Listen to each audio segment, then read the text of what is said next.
اور فاتحہ کا لفظ جو ہے فتح سے ہے، تو صرف فاتحہ کو فاتحہ اس لیے کہتے ہیں کہ قرآن کریم اسی سے کھلتا، فاتحہ کہتے ہیں، اور یہ قرآن کریم کی پہلی صورت ہے۔ اور مزے کی بات یہ کہ نازل ہونے میں بھی پوری مکمل جو صورت ہے وہ پوری صورت جو اتری وہ فاتحہ ہے۔ اگرچہ اقرا کی آیتیں اتری تھیں صورت علق کی، لیکن پوری صورت تدوین میں بھی اللہ تبارک و تعالی نے قرآن کریم میں پہلے نمبر پہ اسی صورت کو لکھوایا۔ اس کی وجہ یہ ہے کہ سورۃ فاتحہ اتنی عظیم الشان صورت ہے کہ خود نبی کریم صلی اللہ علیہ وسلم نے ارشاد فرمایا کہ یہ ایسی فاتحہ جیسی صورت نہ کبھی تورات میں اتری، نہ انجیل میں اتری، نہ زبور میں اتری، یہاں تک کہ اس کی مثل صورت خود قرآن کریم میں دوسری کوئی نہیں ہے۔ یعنی قرآن میں بھی یہ گویا کہ قرآن عظیم ہے یہ صورت، یہ اتنی لاجواب صورت ہے، اللہ نے مختصر صورت میں ایسے مضامین بند کر دیے ہیں۔ بلکہ ایک حدیث میں آتا ہے، صحیح مسلم کی حدیث ہے کہ ایک مرتبہ جبرائیل الصلوۃ والسلام حضرت صلی اللہ علیہ وسلم کے ساتھ بیٹھے تھے تو ایک فرشتہ آسمان سے نازل ہوا۔ حضرت جبرائیل نے رسول اللہ صلی اللہ علیہ وسلم پہ عرض کیا کہ یہ جو فرشتہ اترا ہے یہ پہلے زمین پہ کبھی نہیں اترا، یہ پہلی مرتبہ اللہ تبارک و تعالی اس کو زمین پہ اتارا ہے۔ وہ فرشتہ جیسے قریب آیا اور آ کے کہا کہ اے اللہ کے نبی، آپ کو خوشخبری اور بشارت ہو کہ اللہ تبارک و تعالی نے آپ کو دو نور عطا کیے ہیں، ایک نور سورہ فاتحہ کا ہے اور دوسرا نور سورہ بقرہ کے آخری آیات آمن الرسول سے۔ یہ فرمایا یہ دو نور آپ کو عطا کیے ہیں، یہ آپ کے لیے خوشخبری کی بات ہے، اور فرمایا کہ جو اس کو پڑھے گا اس کا پورا پورا اجر پائے گا۔ سورہ فاتحہ کی اس قدر فضیلت بیان کی گئی، اور اللہ تبارک و تعالیٰ نے اس صورت مبارکہ میں ایک دعویٰ کیا ہے، کیونکہ اللہ کی یہ سنت ہے کہ قرآن کریم کی صورتوں میں ایک دعویٰ کرتے ہیں، اس دعوے پر عقلی اور نقلی دلائل پیش کرتے ہیں، اور پھر ضمنی مضامین اس میں آتے ہیں۔ تو سورہ فاتحہ میں جو دعویٰ کیا وہ یہ کیا ہے کہ الحمدللہ رب العالمین کہ تمام تعریفوں کا مستحق اور تمام تعریفوں کا مالک اگر ہے تو رب العالمین ہے۔ یہ دعویٰ کیا اللہ نے۔ اب اس دعوے پر دلائل پھر آگے پیش کیے ہیں، تو باقی جتنی آیات ہیں وہ اللہ کی اس دعوے کے نقلی اور عقلی دلائل ہیں۔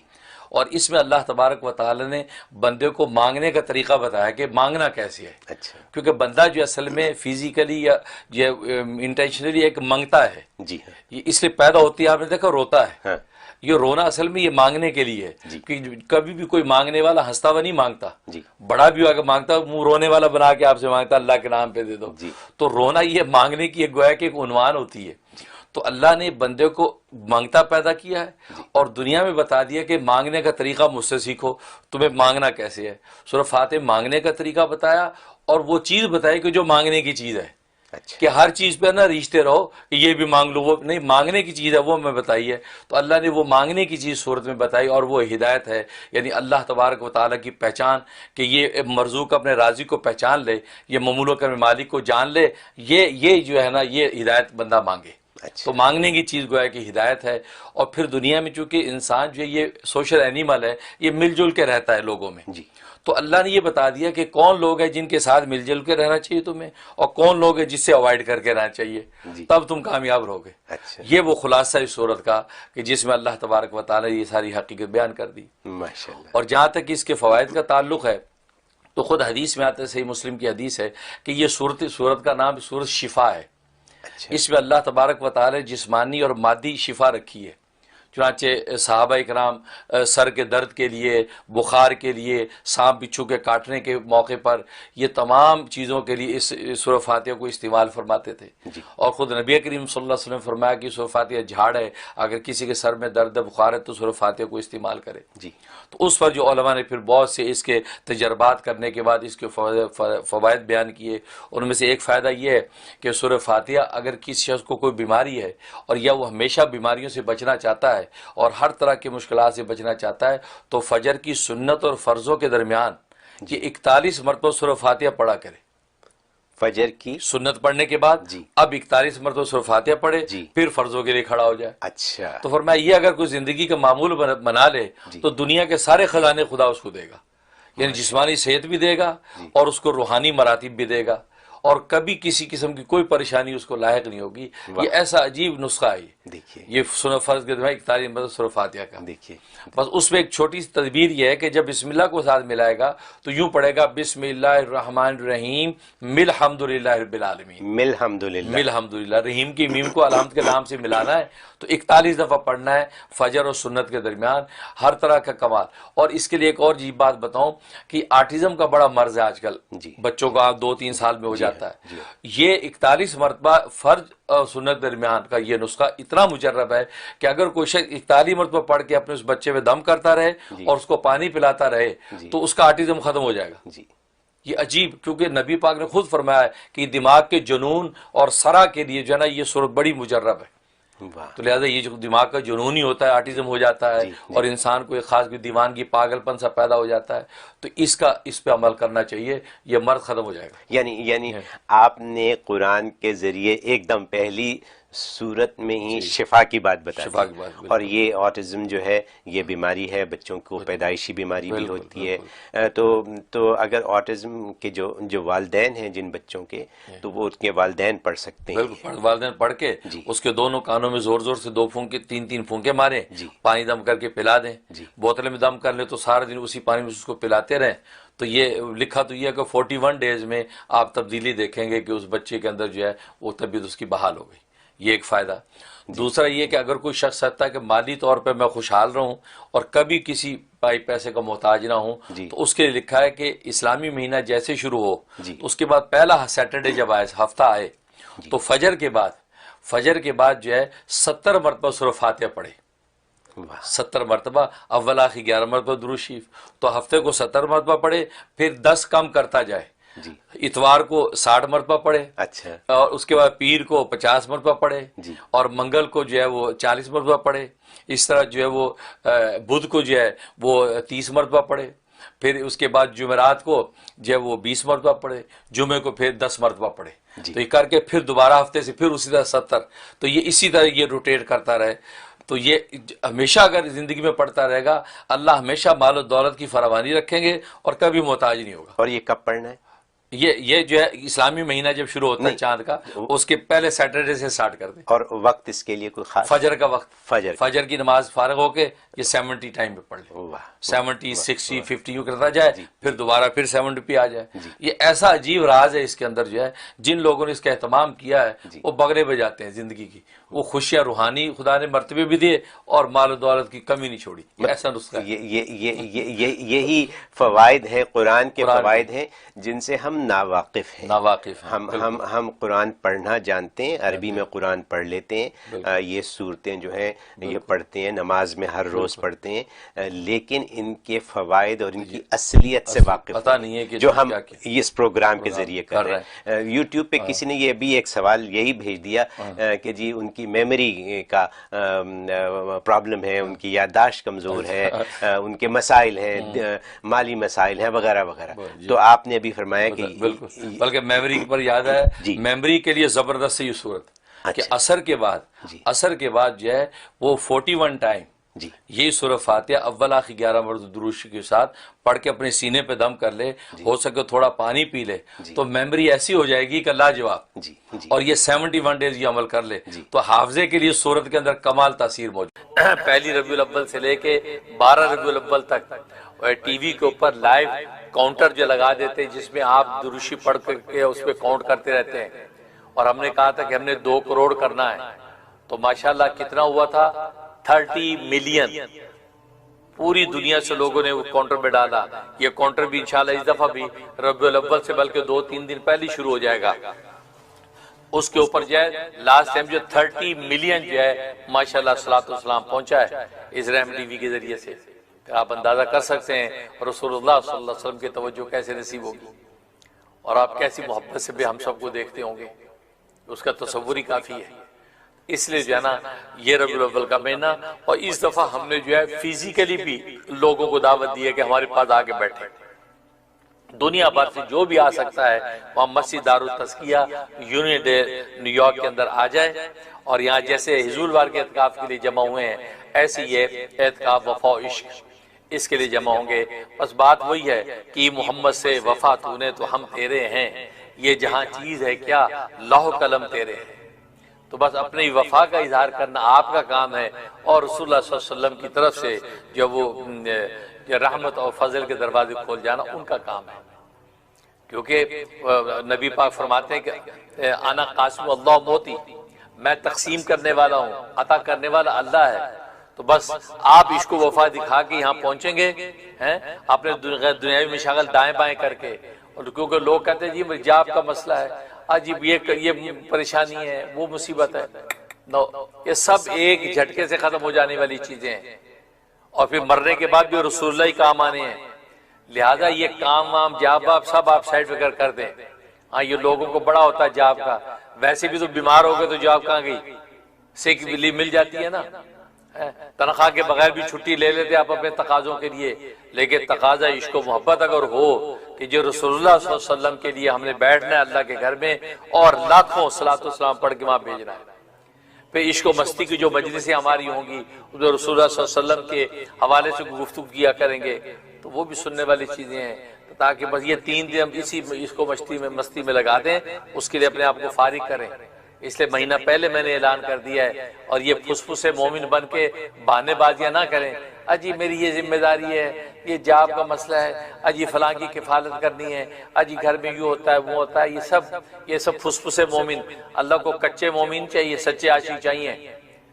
صحابہ کرام نے جو عشق کر کے دکھایا ذرا سوچے تو صحیح، پرواہ نہیں کی، نہ گھر بار کی پرواہ، نہ گھر والوں کی پرواہ، نہ اوپر نیچے کی پرواہ، نہ جائیداد اور پراپرٹیوں کی پرواہ، اگر پرواہ کی تو رسول اللہ کی پرواہ کی، اور کی محمد سے وفا تو نے تو ہم تیرے کہہ کے رسول اللہ پر قربان ہوئے، جانے تو قربان کیے ہیں۔ ہم سے تو رسول اللہ آج اتنا مانگتے بھی نہیں، صرف وقت کے چند لمحے مانگتے ہیں، نہ جان مانگتے نہ مال مانگتے ہیں، وقت دے دو یکسو سے بیٹھ کے رسول اللہ پر صلاۃ والسلام پڑھ لیں۔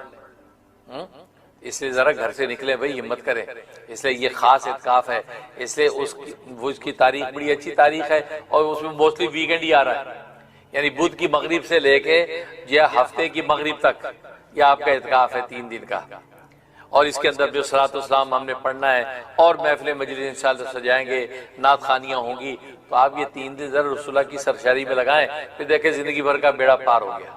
ایک بھی صلاۃ والسلام قبول ہو گیا، کل روز قیامت میں رسول اللہ صلی اللہ علیہ وسلم ہماری شفاعت کرنے کے لیے کھڑے ہو جائیں گے۔ اس لیے آج یہ خاص طور پہ اس کا میں اعلان کر رہا ہوں، تو اس لیے آپ جو وہ اس کا بھی آپ کو اشتہار آپ نے دیکھ لیا ہے، اس پہ ہم نے وہ QR کوڈ بھی دے دیا ہے، لنک بھی دے دیا ہے، وہ لنک پہ جا کے آج ہی اس کو سبمٹ کریں کہ بھی ہم انشاءاللہ شریک ہو رہے ہیں۔ اب بعض لوگ فزیکلی یہاں شریک ہوں، امریکہ کینیڈا کے لوگ، یورپ کے لوگ جن کے پاس ویزے ہیں وہ یہ آ جائیں ہمارے پاس، کھانا پینا رہنا فری ملے گا رسول اللہ صلی اللہ علیہ وسلم کی طرف سے، ان کے دسترخوان سے انشاءاللہ آپ کو ملے گا، اور پھر نظر کرم بھی ان کو نصیب ہو جائے گی ان کی ہمیں، اور یہ جب یہاں بیٹھ کے ہم رسول اللہ کو صلاۃ والسلام پڑھیں گے۔ اور جو دور ہیں وہ اپنے گھروں کے اندر بیٹھنے کا نظم کر لیں، اگر مسجدوں میں بیٹھنا ممکن نہیں تو مرد بھی اپنے گھروں کے اندر 3 دن کے لیے بند ہو جائیں کہ آج 3 دن کسی کے لیے نہیں، 3 دن رسول اللہ کے لیے قربان کر دیے، ان 3 دنوں میں ہم فرائض و واجبات کے بعد رسول اللہ پر صلاۃ والسلام پڑھیں گے۔ تو ذرا کر کے تو دیکھو، مر کے کسی کے زلف پہ معلوم ہو تجھے، مر کے کسی کی زلف پہ معلوم ہو تجھے کہ فرقت کی رات کٹتی ہے کس پیچ و تاب میں۔ یہ پیچ و تاب جو عاشق کا دیکھا ہے، کبھی گزرا بھی ہے، تو یہ گزرے گا تب کسی کی زلف پہ جان تو دو، اور رسول اللہ سے عشق تو کر کے دکھاؤ، صرف نعرے نعرے رہے نہیں، حقیقت کر کے دکھاؤ، تو پھر دیکھو کہ کیسے تڑپتے ہیں، اور پھر صلاۃ والسلام پڑھتے ہوئے اللہ اکبر سبحان اللہ۔ محمود غزنوی بادشاہ کا نام آپ نے سنا ہوگا، اس کا ایک واقعہ اچانک یاد آ گیا۔ ایک موقع پر اس کا خیمہ تھا، اور ایران کا ایک بادشاہ اس کے بعد مہمان ٹھہرا، جرنیل، ساتھ اس کا خیمہ تھا، ادھر محمود غزنوی کا خیمہ تھا۔ رات کا کوئی تہجد کا وقت ہوگا رات کا، تو خیمے کے باہر جو ہے وہ محمود غزنوی کا خادم وہاں موجود تھا پہرے کے طور پر۔ تو محمود غزنوی نے خیمے سے سر نکال کے کہا حسن، یہ بولا حسن، اتنا کہا، تو وہ حسن نے جلدی سے لوٹا اٹھایا، لوٹے میں پانی ڈالا، لوٹا بھر کے پانی کا وضو کے لیے ایک دم خیمے کے اندر چلا گیا۔ ادھر ساتھ جو خیمہ تھا ایران کے بادشاہ کا، جرنیل کا، وہ یہ منظر دیکھ رہا تھا کہ یار اس سے حسن بولا ہے محمود غزنوی نے، ساتھ کچھ اور تو بولا نہیں۔ اس بندے نے فوراً جو بجائے اس کے کہ جی بادشاہ سلامت، جی کی حکم، اس کے بجائے یہ لوٹا پانی بھر کے اندر لے گیا، یہ چکر کیا ہے؟ اب وہ جب اندر سے فارغ ہو کے حسن باہر آیا تو اس فوراً ایران کے جرنیل نے اشارہ کر کے بلایا، کہا میاں حسن، یہ ابھی محمود غزنوی نے تمہیں آواز دی حسن کہہ کے، اور تم نے بجائے اس کے جی بادشاہ سلامت، جی حکم، کیا کرنا ہے؟ کچھ نہیں، آپ نے جلدی سے لوٹا پکڑا، لوٹے میں پانی بھرا اور لوٹا لے کے اندر چلے گئے۔ تو بادشاہ نے کوئی حکم تو دیا نہیں اور آپ لوٹا بھر کے اندر لے گئے، یہ کیا ماجرا ہے؟ اللہ اکبر، یہ ہے بات سننے والی۔ جب میں نے یہ واقعہ پڑھا، واقعی میرا دل جو ہے کہتا ہے کہ دل فگار، آنکھیں اشکبار تھی، اور سوچتا تھا کہ یا اللہ اس پہ عمل کیسے کروں میں۔ وہ سفر تھا، میں گاڑی چلا رہا تھا، یہ واقعہ سنا میں نے، تو میں نے کہا یا اللہ میں عمل کرنا چاہتا ہوں، کروں کیسے؟ پاسبل نہیں ہے، مشکل ہے۔ حسن نے کہا کہ اصل میں جنرل صاحب بات یہ ہے کہ ہمارا جو بادشاہ محمود غزنوی، یہ رسول اللہ صلی اللہ علیہ وسلم کا نام بے وضو نہیں لیتا، بے وضو، یہ محمد کا نام بے وضو نہیں لیتا، پیارے نبی کا نام کبھی بے وضو نہیں لیتا، کیونکہ میرا نام ہے محمد حسن۔ جب یہ باوضو ہوتا تو مجھے کہتا محمد حسن ادھر آؤ، تو میں سمجھ جاتا ہوں بادشاہ صاحب باوضو ہیں، ابھی تو تبھی تو محمد کا نام بول رہے ہیں۔ جب ان کا وضو نہیں ہوتا تو یہ محمد صلی اللہ علیہ وسلم کا پاکیزہ نام زبان سے نہیں لیتا، اور بلکہ صرف حسن کہہ کے بلاتا ہے۔ تو مجھے پتا ہوتا ہے کہ اس کا مطلب بادشاہ کا وضو نہیں ہے، تو وضو کے لیے پانی مانگ رہا ہے تاکہ محمد کا نام لے سکوں، محمد صلی اللہ علیہ وسلم پڑھ سکوں، محمد کا تذکرہ کر سکوں۔ تو اس لیے یہ مجھے ان کا نظم پتا، تو میں اسے پانی لے گیا تھا، تو بادشاہ نے وضو کیا ہے، وضو کرنے کے بعد صلاۃ والسلام پڑھنے میں لگ گئے، کیونکہ رسول اللہ کا نام لینا ہے، اور بغیر وضو کے میرا بادشاہ محمد کا نام نہیں لیتا۔ میرے دوستو بزرگوں، یہ میں نے واقعہ سنا تو میں سوچا منیر یار یہ ایسا نہیں ہو سکتا کہ میں بھی ایسا کروں کہ محمد کا نام بغیر وضو نہ لوں کبھی، لیکن آسان نہیں ہے۔ ہر دوسرے آدمی کا نام محمد حسن ہے، محمد قادر ہے، محمد علی ہے، کیا کریں، کیسے ہو سکتا ہے؟ خیر اس پہ سوچتا ہوں، مانگتا ہوں خدا سے۔ ویسے تو میں موسٹلی باوضو ہی رہتا ہوں الحمدللہ، اللہ کا شکر ہے، شاید کم ہی موقع ایسے ہوتے میرا وضو نہیں ہوتا، میں باوضو ہی رہتا ہوں ہمیشہ۔ میرے پیر و مرشد میرے والد نسبتی حسن اولیاء امام الاتقیاء حضرت مولانا محمد یوسف لدھیانوی شہید قدس روح، تو انہوں نے جو ہے میں جب نئی نئی شادی ہوئی اور ہم واپس سے بہاول نگر سے واپس آ رہے تھے تو ملتان میں ختم نبوت دفتر، ختم عالمی مجلس تحفظ ختم نبوت کا دفتر ملتان، وہاں ہم ٹھہرے، وہاں کچھ علماء سے ملے، تو میں وضو کر کے آ رہا تھا۔ اب حضرت کو شیخ کی نظر ہوتی ہے، مجھے تو پتہ بھی نہیں حضرت نے کیسے اندازہ لگایا۔ حضرت فرمایا کہ مولانا منیر تمہاری یہ عادت بڑی پیاری ہے، تم ہر وقت باوضو رہتے ہو۔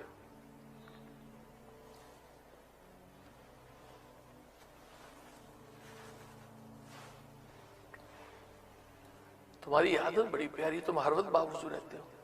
تو میں دل میں حیران کیا رب جی کو کیسے پتہ چلا؟ میں نے تو نہ کبھی اظہار کیا، ہاں نماز کا وضو کیا، عام احوال میں وضو، لیکن ایسی چیز تو بتانے سے پتہ چلتی ہے۔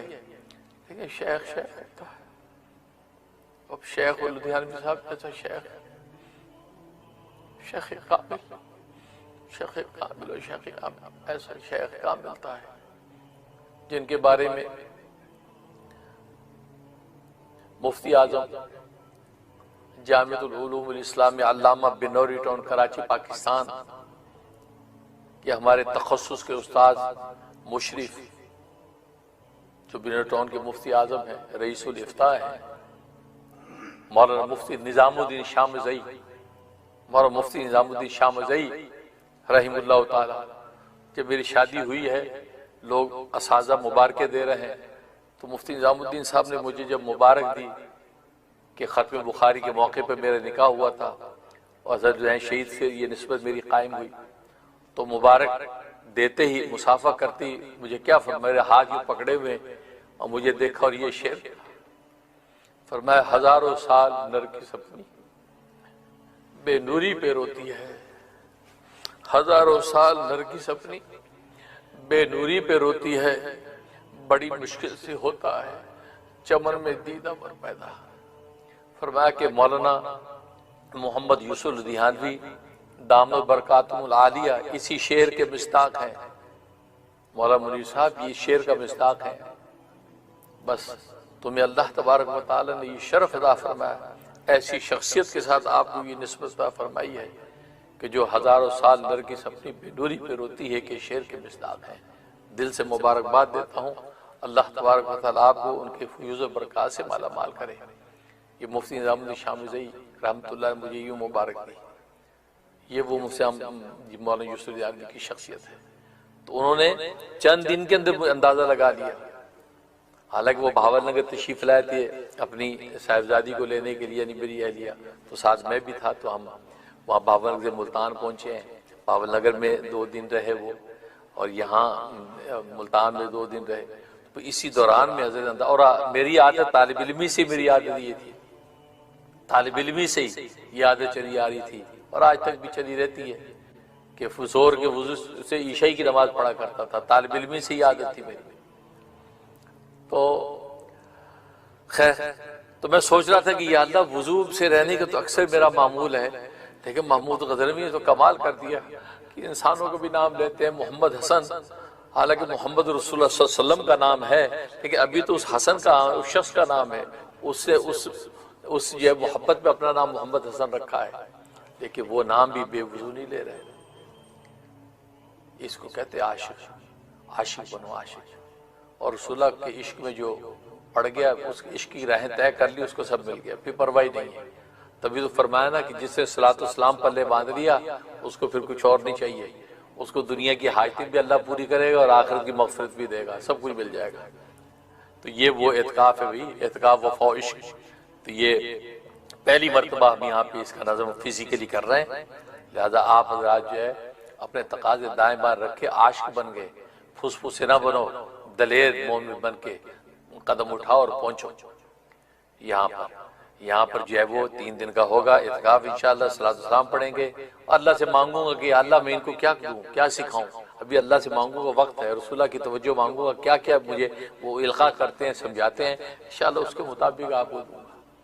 آپ آنے والے بنیں، اپنے بچوں کو بھی لائیں، ینگسٹر کو لائیں انشاءاللہ، ان ینگسٹروں کے دل کو رسول اللہ کی محبت اور عشق میں جو سرشار ہو گئے، پھر زندگی کے کسی میدان میں مار نہیں کھاتے۔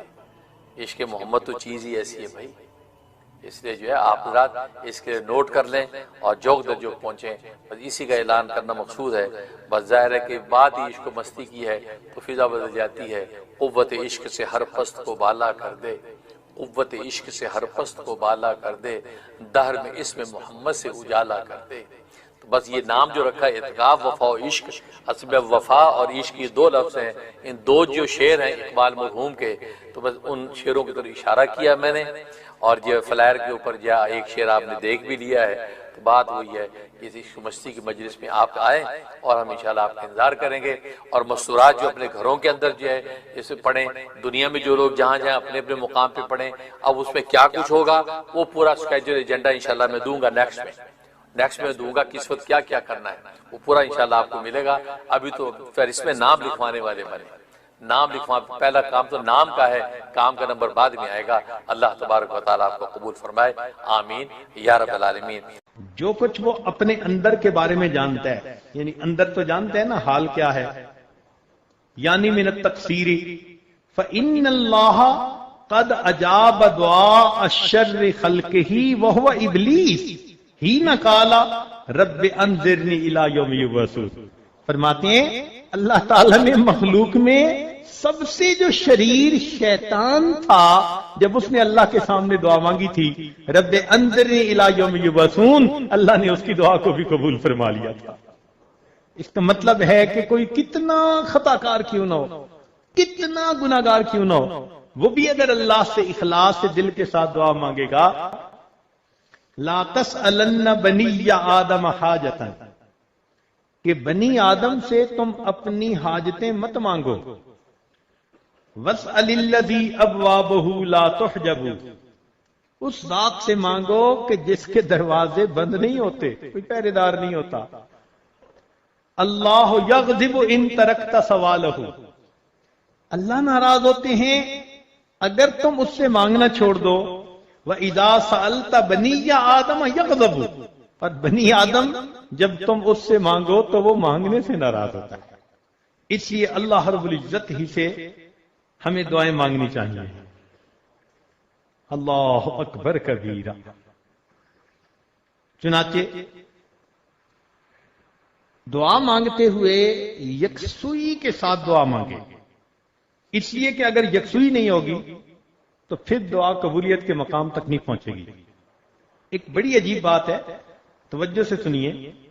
قیل کہا گیا مر موسیٰ علیہ السلام برجل، موسیٰ علیہ السلام ایک بندے کے پاس سے گزرے، یدعو ویتضرع، دعا مانگ رہا تھا اور خوب تضرع کے ساتھ رو رو کے مانگ رہا تھا۔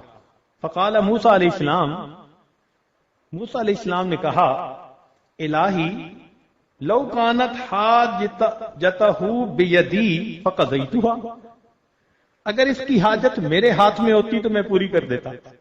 یعنی وہ اتنا مانگ رہا تھا لجاجت سے اور رو رو کے کہ حضرت موسیٰ علیہ السلام کا دل پسیج گیا